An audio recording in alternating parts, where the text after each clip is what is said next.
Alright, highly recommenders. So we're here back again at Olympus Jiu-Jitsu to interview Professor Leo Vieira. Now, if you remember, Olympus Jiu-Jitsu, Professor Josh, was Season 1, Episode 4. Stay tuned.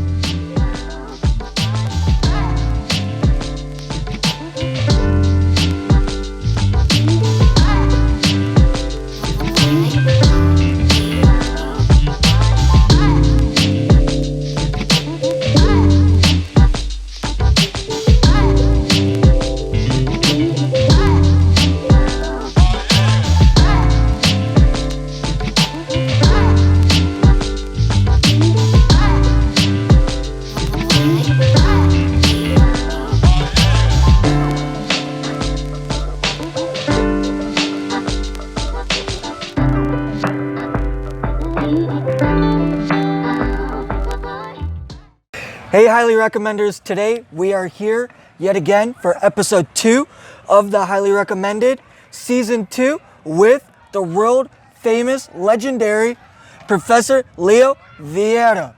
Yes, I said that correct, right? Yes, exactly. Correctly. Thank you very much for taking the time to speak with me.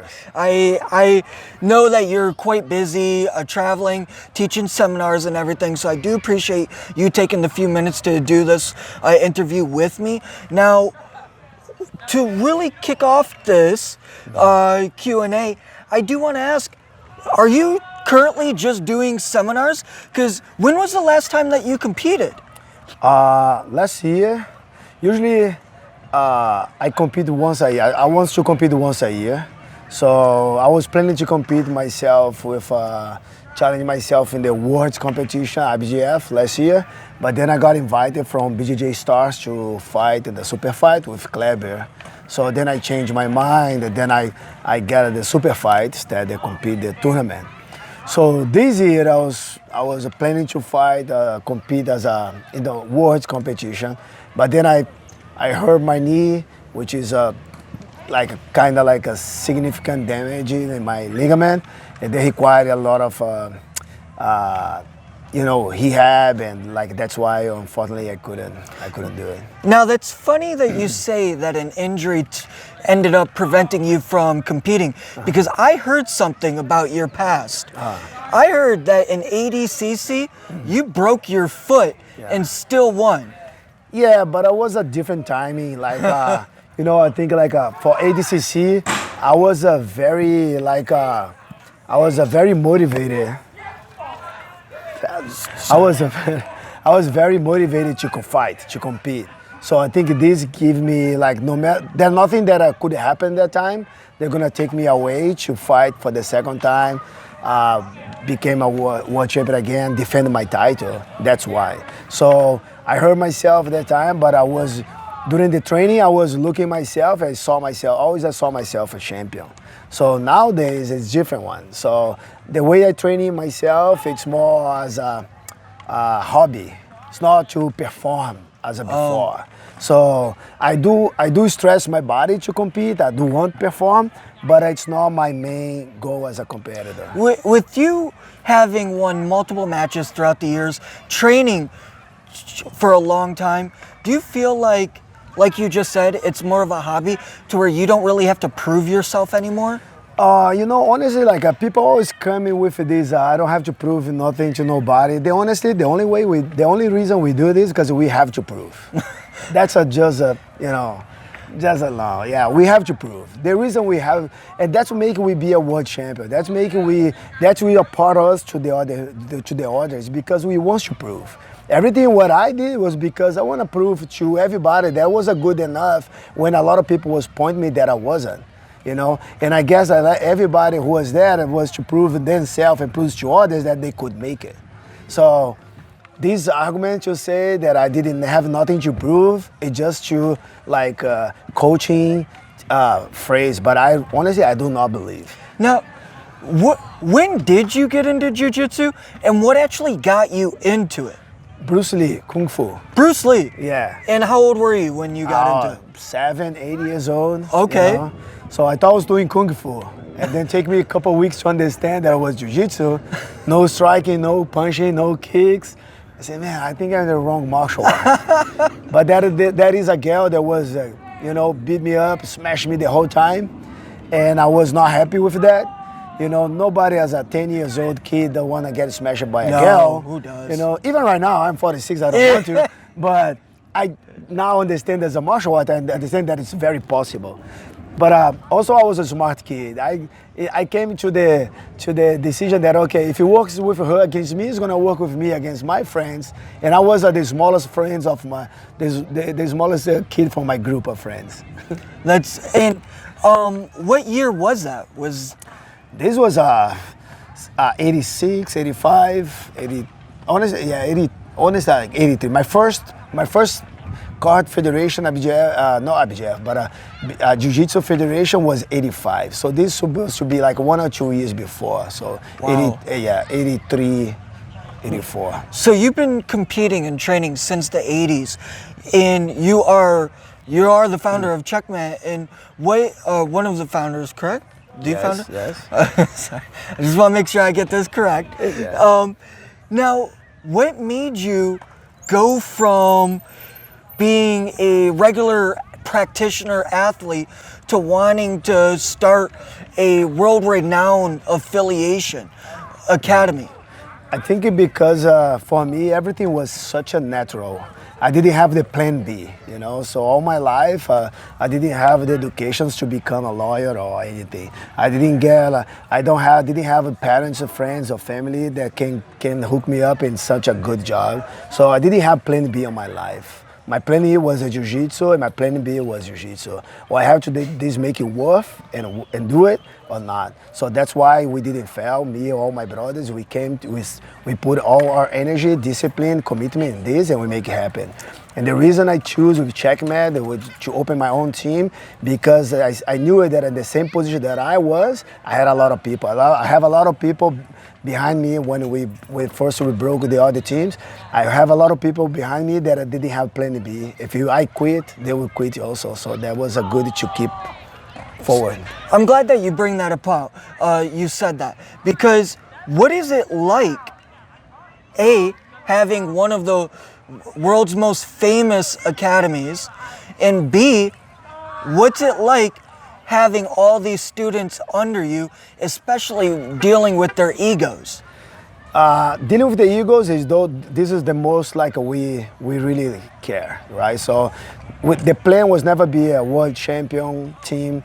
The plan was never be a successful team. The plan was to see like how can we grow up a very like organic team that we can friends and we can help each other. So the consequence of that was have a lot of people that was commitment, help each other, respecting authorities and help so much each other to build this team. So in their way to come here, that a lot of people was thinking different. They was kind of showed different like attitude, they become selfish and like not like thinking the group, and they were staying away, open their own team and staying away in the way that we came here. Now, was there a lot of people that you came across that you did see the rude, egotistical mentality to where you were just like, hey, not for our school? Or was it just a natural attraction of really good students and people? Everything I do is like everything what I do in my life was because God, give it to me. So my commitment is to wait till I give it back is doing exactly what God gave to me. So I just try to copy exactly what the way He treat me. So I don't close door for nobody. Everybody has the open door. I do not change myself if someone use me or just became selfish. I didn't change myself. I know who I am. I know what my team, the purpose of my life. So I know that I saw a lot of people getting the team because it's a big opportunity, because they can use us. But a lot of those guys, they change their mind and attitude in the way. Some guys don't. So I feel sorry for them because they didn't understand. They trained in Jiu-Jitsu for a long time, but then never really understand what's the true martial arts. Now, at what point in your life did it really hit you that you're infamous? Leo Vieira is a well-known name in the jiu-jitsu world. When did that actually hit you and be like, I am somebody important to this entire community? Look, I don't think that's hit me that way, because I always try to look into the others. I never see myself or measure me with someone, because when you do this, you kind of measure yourself with somebody else. I never really measure my success for my things. I just did what I have to do as a reflex of the way that I born to do it, the way I do it, the way my parents educated me, the way that I believe that I have to do. So, the way it hit me, like how I was like successful or something like famous, wasn't because my mom, she never was in the social media, and she learned how to use Facebook to be tracking where I was traveling, because traveling, I spent like more than a week to call my mom. Where are you at? So she learned how to use Facebook and social media, and then she was the one that found out, oh, Leo, I didn't know. So you're traveling a lot, every place you go, people likes you. And that was, oh yeah, I never realized until she said that, because that was her perspective, you know? Yeah.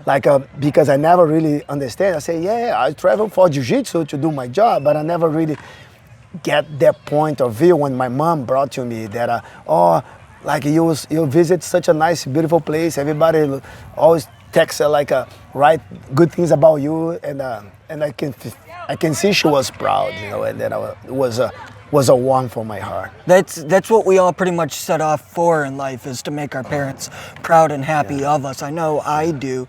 Now, what was it like? You said that you basically are you're self-built, pretty much. You didn't really have too much of a helping hand from rich, wealthy people to help guide you the right way. So you had to learn a lot of this on your own. So what was that like? Did you run into like a lot of issues? And if so, is there one thing that you could tell anyone else? Yeah, look, it would be a selfish if I say I did it by myself. Honestly, I had a lot of people, a lot of angels in my life, you know. My parents first, they was such a good example. So they sacrificed themselves, you know, to keep me in this neighborhood, in this place, that I was able to, you know, be in good environment. Then I met my professor, Romero Jacaré, and he was the one that introduced Jiu-Jitsu to me. The way that, with such a passion that I love so much what he was doing, and that was my first time, man, I would like to do this. Yeah. All right, highly recommenders. Just interviewed Leo Vieira. Just did his seminar over here at Olympus Jiu-Jitsu, Checkmat affiliation, Lutz, Florida. Can't wait. Big shout out to our episode sponsor and content sponsor, Flow and Roll. If you ever need quality gear, rash guards, gis, uniforms, anything like that, go reach out to Flow and Roll. They'll take care of you. Tell them the highly recommended sent you, and stay tuned for more. See y'all. And then the next, like all the group that I choose, you know, like I was choosing people. I was blessed to choose people to be surround me, that was help me, and then we grow up together, help each other. Rodrigo Comprido, Ratinho. So even Jamelão. So my older brother, that was taken then as an example when I was a teenager, right? So, and then later I was when I became more, how can I say, like a more powerful as I build my own team, or I was choosing the right people to be around me and then make the patch like this way. So I was helping so much, but what's changed so much, I think the biggest difference for me, because I didn't have sometimes like what a whole model should I be copying. I like my father, but I don't, in certain points, I don't want to be like him. I love my coach, but at certain point, I don't want to be like him. So a lot of people was find something that I'm not going to be. And honestly, was reading the Bible and about Jesus' life, that I was saying, man, that's the man that I want to be like, you know? Like, if I change what he preached to Jiu-Jitsu, that's the secret, that's it. And then I started reading, like, put all my like frustration or anything that the situation that life was taking me, I was, if I have someone to share and talk, I will. But most of the time I was reading the Bible, because honestly, I will find someone I'll find a situation that was happening, was exactly the one that I was going through, Dealing and with, there was giving me direction to how to do it in the good way. So reading the Bible and follow like Jesus, the way he take care the way he was doing his life and take care everybody else was the way that I say, man, that's the secret of life, that's the secret of my business, and that was the principle of the Checkmat. Now, as you were training, starting to become a teacher as well, was there any specific thing that you would tell your students, like always have a good mind, don't go chase after the ladies before the competition, if anything that you would tell your students to help keep them on track? Yeah, or to help keep yourself on track? Yeah, for myself, we all know our weakness. Yeah. You know, you don't want to wait to be to the weakness for we make decisions. Like Jiu-Jitsu. If I know my left side, it's a weakness, I'm going to make everything to keep my opponent my right side. I will create codes that are, you know, to identify, to know when he's going to go to my left. So I put code on my life that was taking me from, the things can take me from this out of my discipline and commitment. It's the same that I tell my team. I tell them, you need to know yourself. You need to build a code that give you discipline and commitment for what you want. Unless what you want outside, it's bigger than you want here, you know? And like anyone, it's motivated for different ways. Like what I tell to one doesn't work to the others. So I have to be, I know that's why I really like to talk to all my instructors, all my athletes, because I know what motivated him, what make he frustrated, what he make he get excited, how can he control and find a balance for your performance. Because you're not gonna perform if you are very excited, you're not gonna perform, you're too depressed. That's me. I'm anytime I compete, I don't do it too often, but when I do, I'm like, very high angst. We need to learn, like, okay, what do you listen, what do you see, what do you talk, the person close to you. It's a book, it's a movie, it's a, what do you get inside, what are you gonna absorb they're gonna bring you up, or what can you absorb to calm you down. There are people to call, there are texts to, there are internet, there are a lot of resources that are even internet, a lot of stuff can hype or can make you down. So depending on what you need, you have to find the balance, because your performance is going to be somewhere in the balance, not too high, not too low. Now, you've been in the MMA world as well, and I actually heard that you're the VP of ONE FC, which is the worldwide version of the UFC. It has many different martial arts under that one banner. Do you take the same mentality and philosophy that you have in Jiu-Jitsu and apply that to the MMA world? Or do you take a different approach to that? No, I have exactly the same mentality. I can, doesn't have two Leos. It's only one Leo. It's the same Leo that take care of my house, my wife and kids. It's the same that teaches in the headquarters in California, but also it's the same who goes to one championship. You know, so a championship, it's a huge community that puts something that I don't see nobody doing exactly what do we do. We have four different disciplines. You know, performance inside the circle at the same night. So that opportunity for every different discipline, and we look into the best of the best. We don't want to tell dramas like usually the most entertainment wants to do. They want to cause drama and put those guys to fight. Yeah. We want to tell a story. We want to take that guy, make that guy understand why he's a fighter, and make that guy become a world champion, and he will motivate the others to in the same region to do it. So you're gonna create heroes to the locals, to their local, because I want to make you be a local, because your story, and we're gonna tell a story. So your story, you're gonna motivate the others in your location. Because the people you can speak, I cannot speak. You know, so that people is gonna look at you, are gonna say, man, you are the guy. You're the one that I'm following. So my life, it's fit matched to you. Like all the situation you come through, everything you came through, for you who you are, I can see myself. you speak with these people. So I speak with the other ones. So that's what one tell the story of a different martial artist, make they become a hero to motivate and change people where they live, where they come from, to others make exactly the same thing. I love that. And I just got into ONE FC.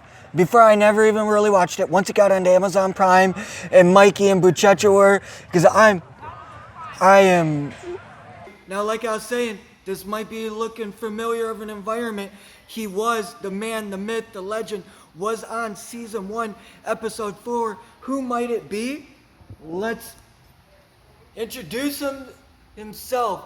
Professor Josh Souter, Checkmat Jiu-Jitsu, Olympus Jiu-Jitsu, Checkmat affiliation in Lutz, Florida. Professor Josh, dude, I honestly love coming here to your academy. It's one of the, I do apologize this, I am a little biased, but I don't care. It's one of the best academies that I come to. Why? Is because it's literally like a family environment here. You come off the streets, I know you look intimidating, I know, but he is one of the nicest people I've ever met.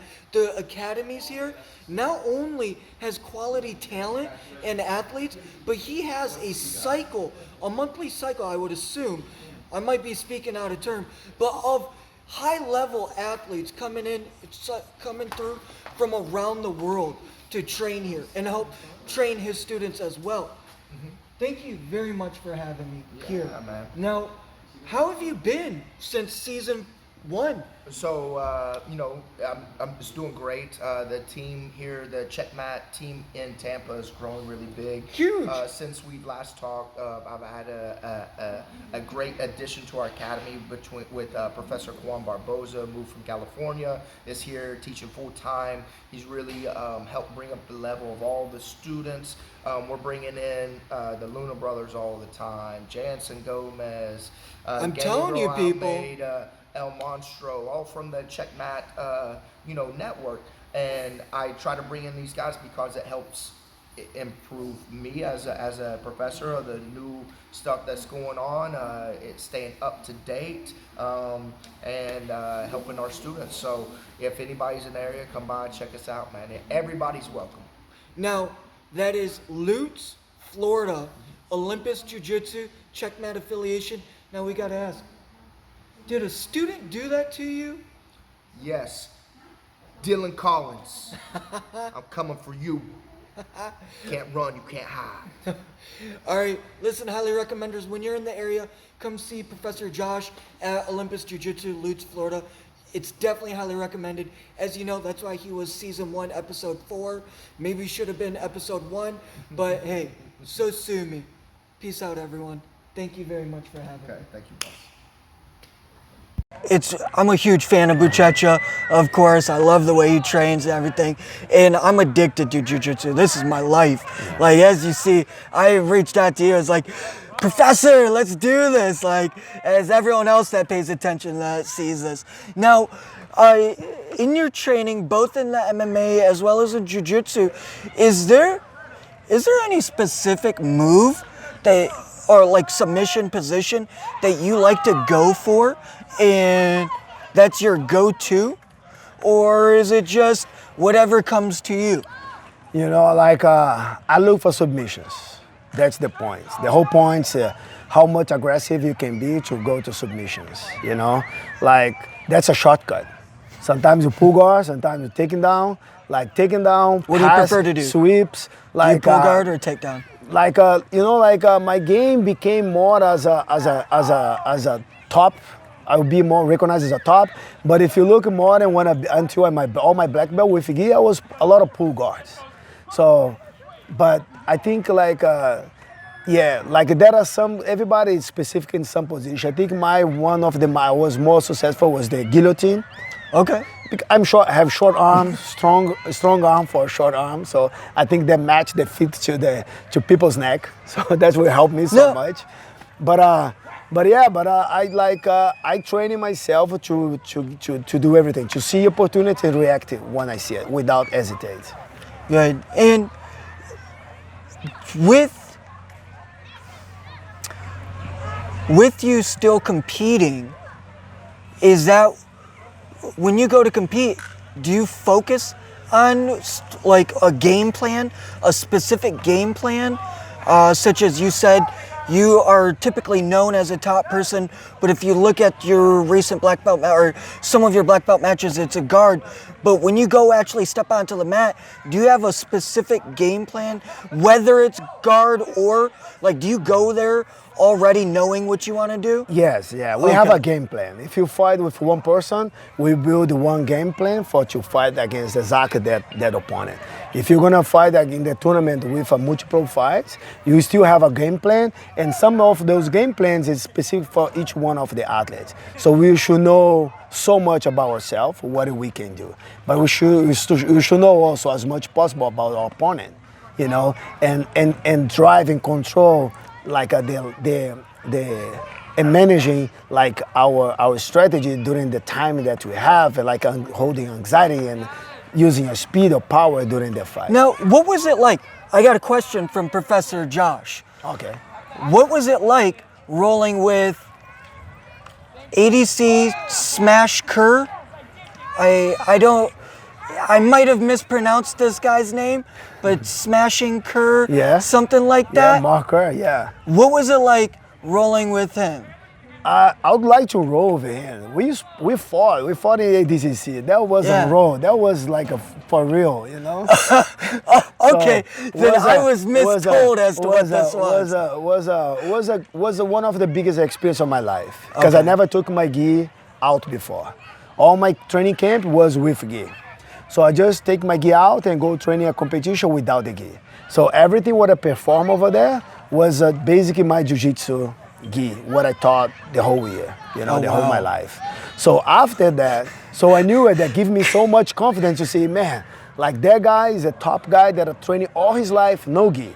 So I train with gi. So that is something in these martial arts, and that is something that you know what I can do. So give me a lot of confidence.